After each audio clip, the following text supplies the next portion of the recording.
मंच पर उपस्थित सभी सम्मानित साथी और मंच के सामने उपस्थित सभी सम्मानित साथी, माताएं, बहनें, बुजुर्ग, मेरे नौजवान साथियों,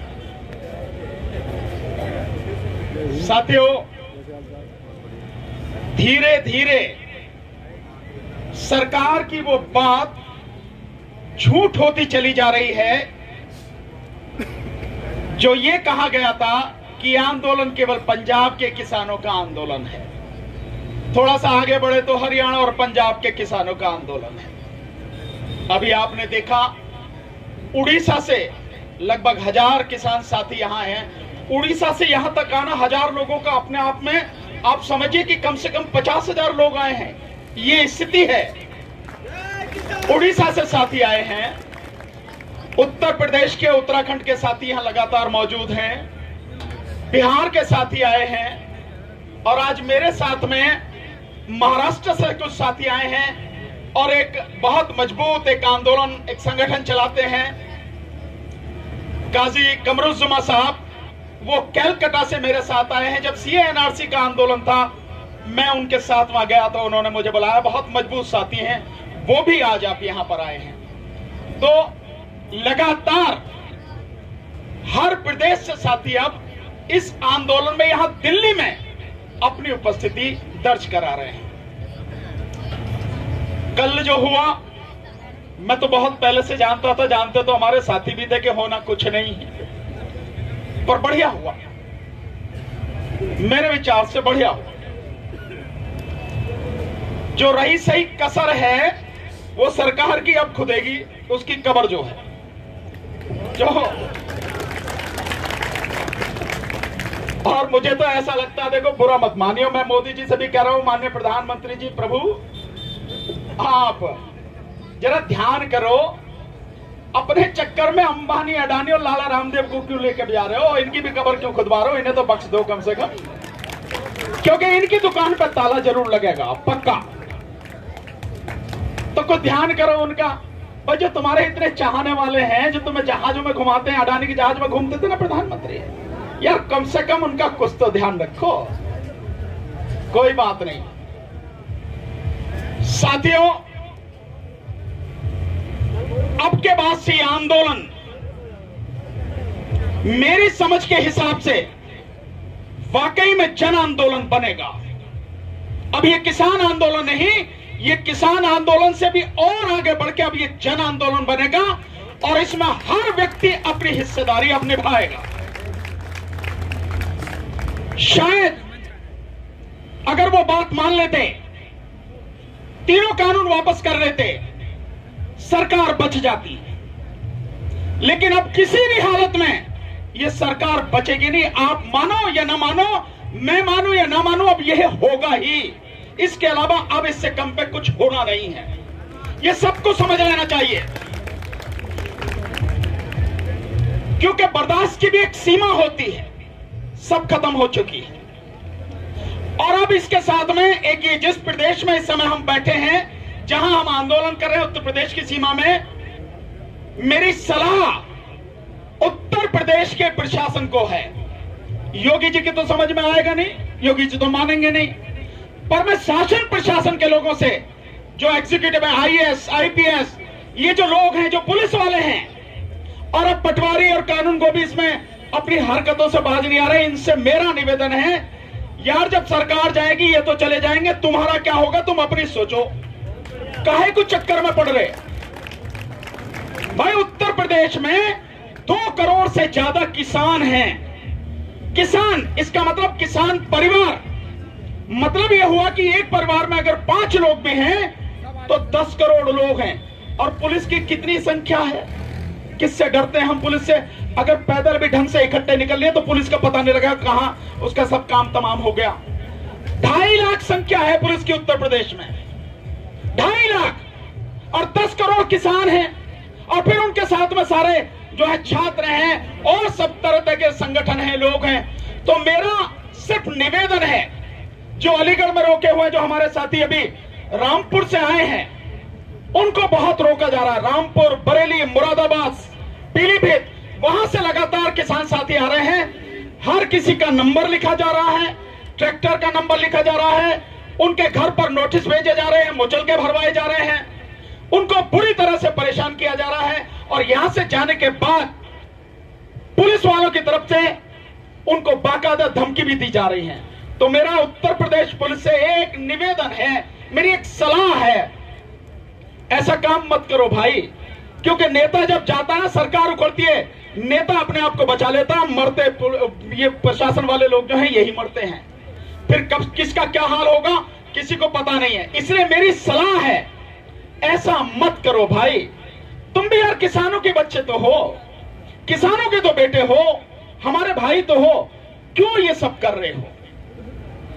सुप्रीम कोर्ट कहती है कि हर किसी को आंदोलन करने का अधिकार है, पर आप उस आंदोलन को रोक रहे हैं। तो आपको नहीं समझ में आता कि आप सुप्रीम कोर्ट के आदेश की अवहेलना कर रहे हैं। संविधान में जो अधिकार दिए उनकी तो कर ही रहे हैं, लेकिन आप सुप्रीम कोर्ट की भी अवहेलना कर रहे हैं। अगर माना सुप्रीम कोर्ट में कोई ऐसा जज ईमानदार हुआ और उसके सामने कोई ऐसी पिटीशन पहुंच गई, तो तुम्हारा क्या हाल होगा? ये जो स्टार है ना, ये इस पर कंधे पे जो टंगे रहते हैं, और फिर जरा सी देर में उतर जाएगी। योगी जी बचा नहीं पाएंगे, मैं बता रहा हूं आपको। समझना चाहिए। देखिए, कानूनी दांव-पेच, ये सारी चीजें आप समझिए। जब कानून की कलम चलती है फिर कुछ नहीं होता। इसलिए मेरी तो सलाह है, माने न माने आपकी बात है।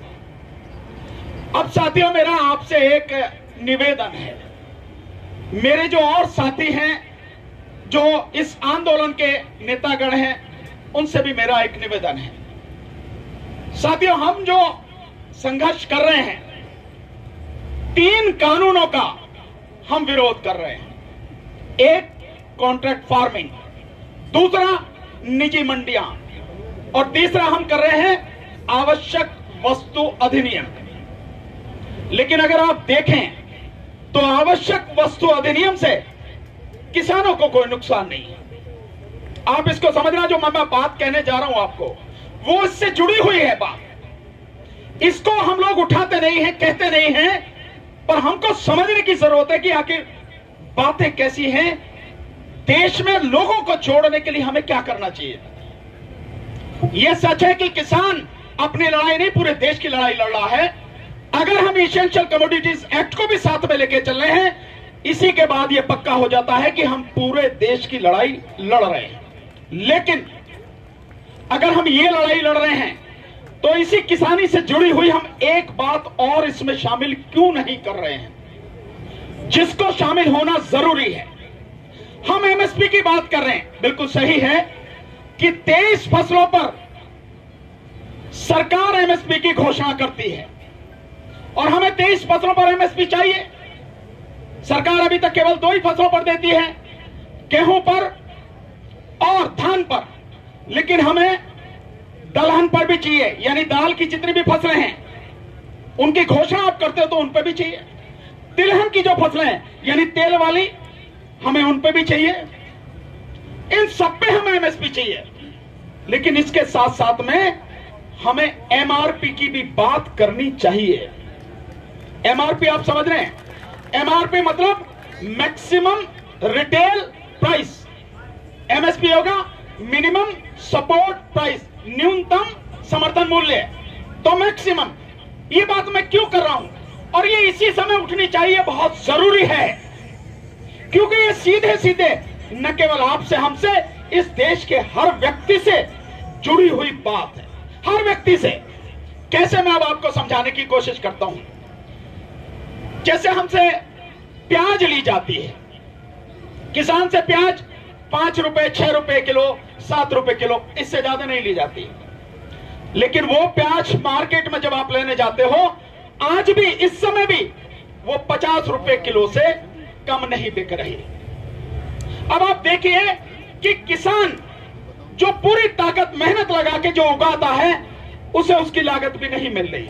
लागत नहीं है ये, उसे उसकी लागत भी नहीं मिल रही। लेकिन पूरे देश के लिए उगाता है, तो जो जनता है, आम लोग है, सब लोग हैं, चाहे अमीर हो या गरीब हो, कोई भी है, उसे वो अगर किसान से 5 रुपए में है तो ज्यादा से ज्यादा 10 या 15 रुपए में मिल जानी चाहिए। कितना मुनाफा लोगे आप?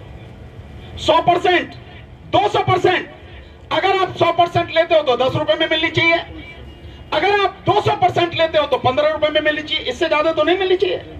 लेकिन वो प्याज हमें 50 रुपए किलो में मिले, ये आम जनता को। इसका मतलब क्या इस पर सीमा नहीं लगाई जानी चाहिए कि कोई व्यक्ति मुनाफा इससे ज्यादा नहीं लेगा? होना नहीं चाहिए साथियों। क्यों पूरे देश को लूटा जा रहा है? अब आइए आप लहसुन पे।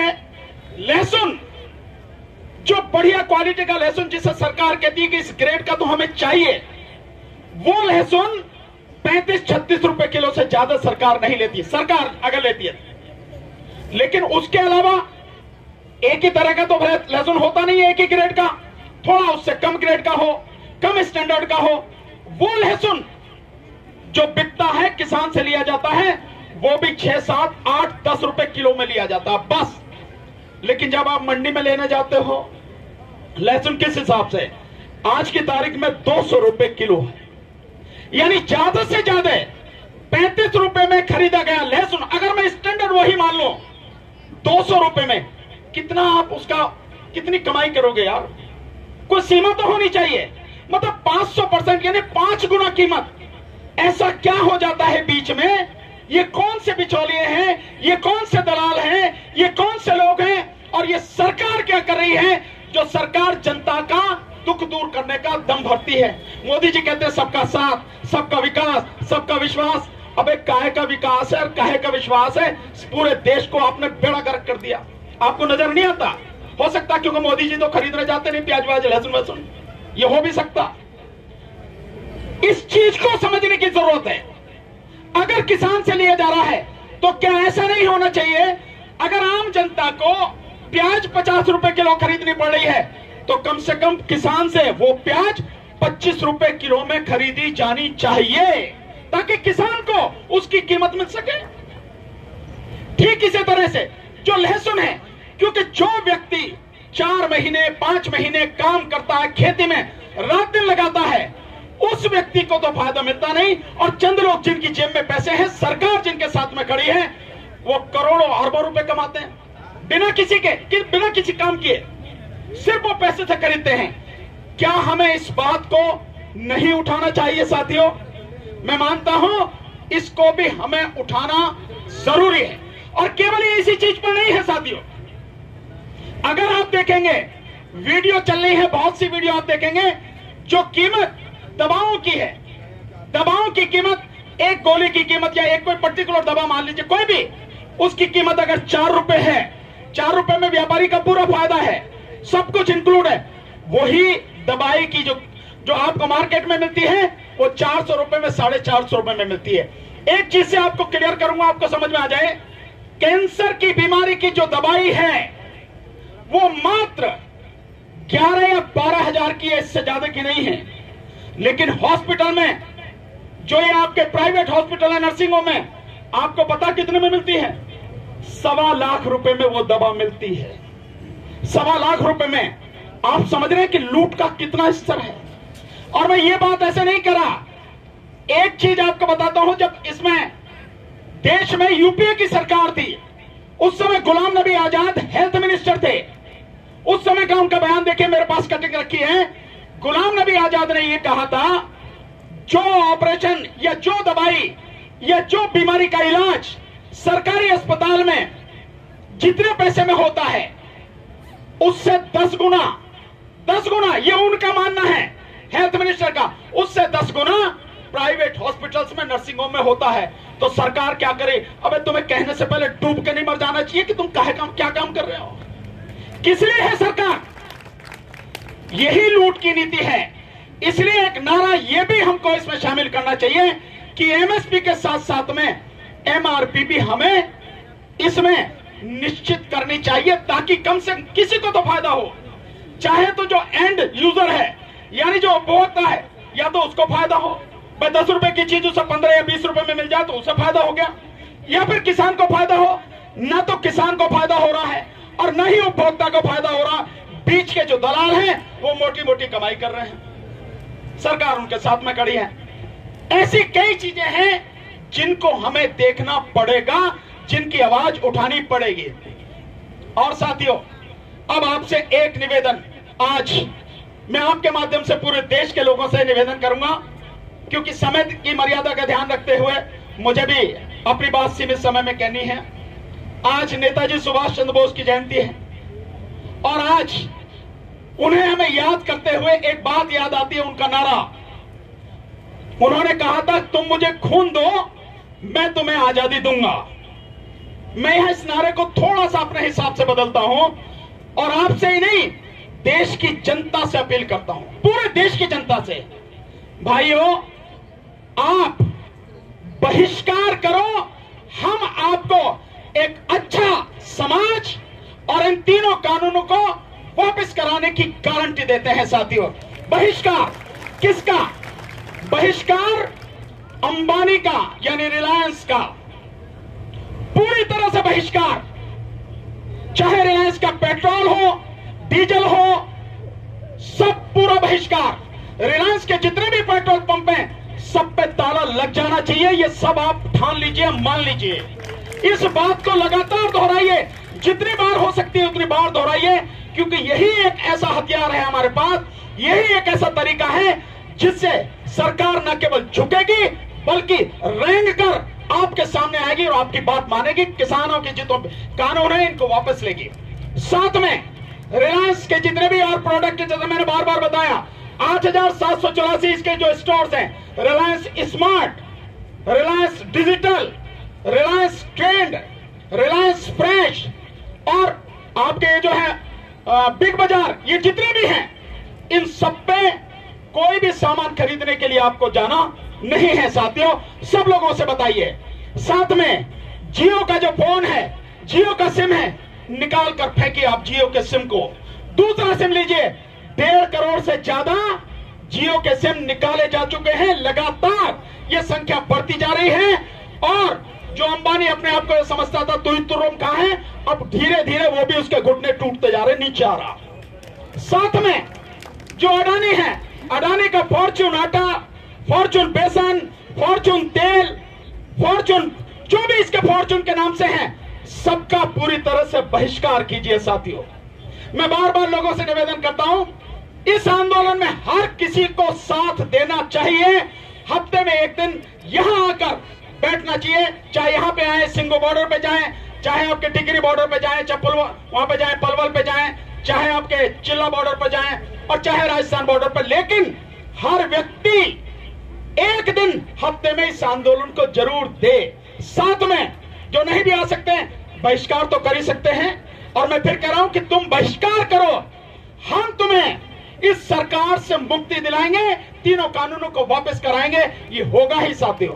इसलिए फॉर्च्यून अडानी और एक रह गया लाला रामदेव, लाला रामदेव पतंजलि के जितने भी उत्पाद हैं और साथ में रुचि सोया, ये जितने भी इसके उत्पाद हैं पतंजलि के और रुचि सोया लाला रामदेव का है, इन सब का पूरा बहिष्कार होना चाहिए। मैंने आपको बताया था एक चीज यहां बताना चाहूंगा। रुचि सोया 1985 में कंपनी बनी, बैंक से लोन लिया, दिवाला निकल गया 2017 में, एनसीएलटी में चले गए, जहां दिवाला कमीशन जो है वो है, वहां पे चले गए।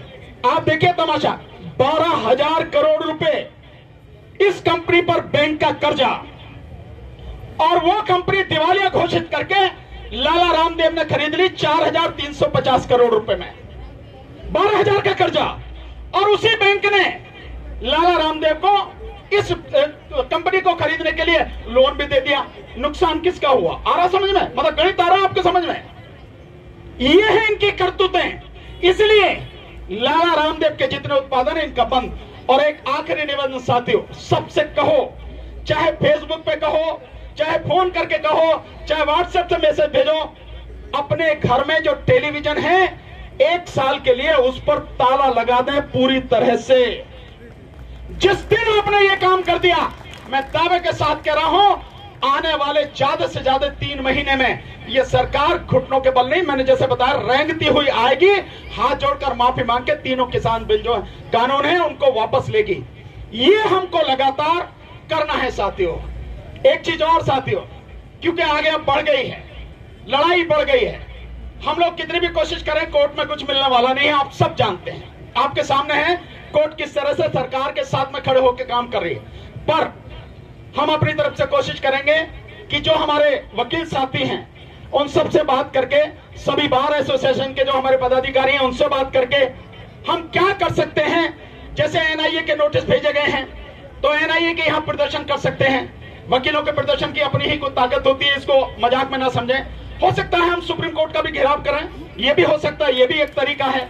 और इसके अलावा आंदोलन में हर जगह, वैसे तो हमारे साथी लगातार आए रहे, फिर पूरी ताकत के साथ में हम कोशिश करेंगे कि आंदोलन में भी हर जगह अलग अलग दिन पे शिरकत हम सबकी हो। एक ताकत आपको दिखनी चाहिए ताकि आपको विश्वास रहे पूरा वकील समाज देश का आपके साथ में खड़ा है। बस इतना ही मुझे आपसे कहना है साथियों, पूरी ताकत से हर पल आपके साथ में है, जरा भी घबराने की जरूरत नहीं है। और यूपी सरकार को, प्रशासन को फिर से चुनाव मैं दे रहा हूं सलाह, आप इन सारी चीजों को समझो। भैया वो अपनी कुर्सी बचाएंगे, तुम अपनी नौकरी बचाओ, काहे कुछ झमेले में पड़ रहे हो। सरकार की हमारी लड़ाई है, तुम साइड में खड़े रहो, आराम से नौकरी करते रहो। बस इतना ही। बहुत बहुत शुक्रिया।